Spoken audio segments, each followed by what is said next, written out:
All right, so let's answer this question here. We'll answer it by hand and we'll also use our CAS as well, just so you can see both ways, because knowing both ways is very important.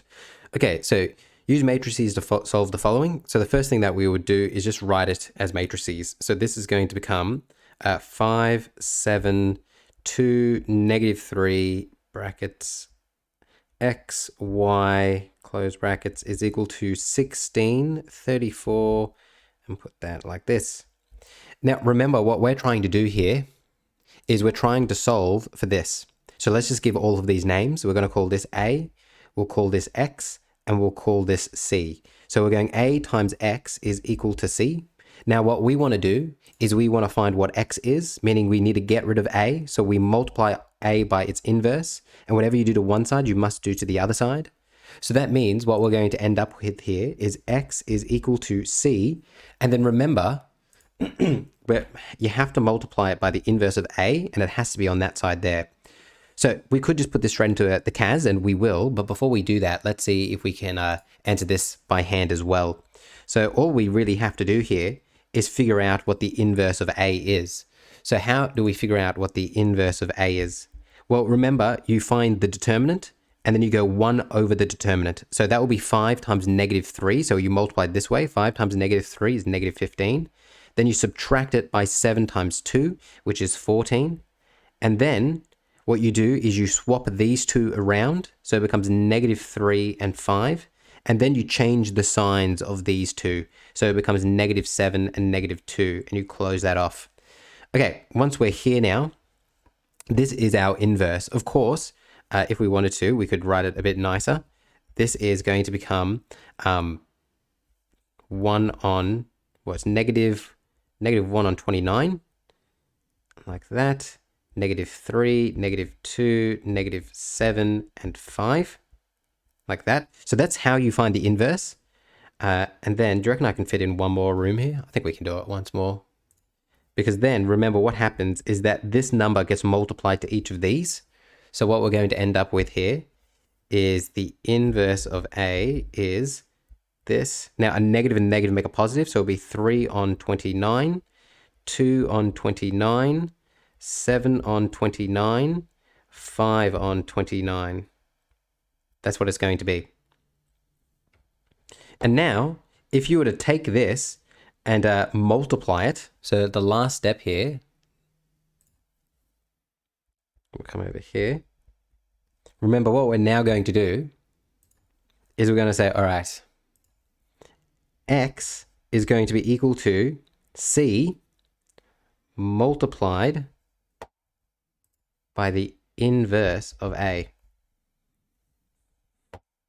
Now, you need to understand how this works, so let me write it out. So this is X is equal to, hopefully you're working out looks as nice as mine. It's looking very nice, this working out. 3 on 29, 7 on 29, 2 on 29, 5 on 29, close that off.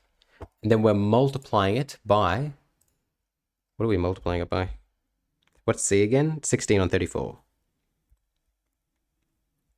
16 on 34. Like that. Perfect. And that's what it is. And that's how you do it. So yeah, that is kind of the steps there to get what we need. And then, you could multiply this out, but with fractions it would become quite tricky. So let's now go through the same process. We'll do it on the CAS, and then you'll see how it works. So ready, if I was to do this on the CAS, I'm going to come here, I'm going to go there. I'm going to define what A is. So A is 5, 2, -3, and 7. And then I'm going to go control this. It's A. And then I'm going to go, all right, this,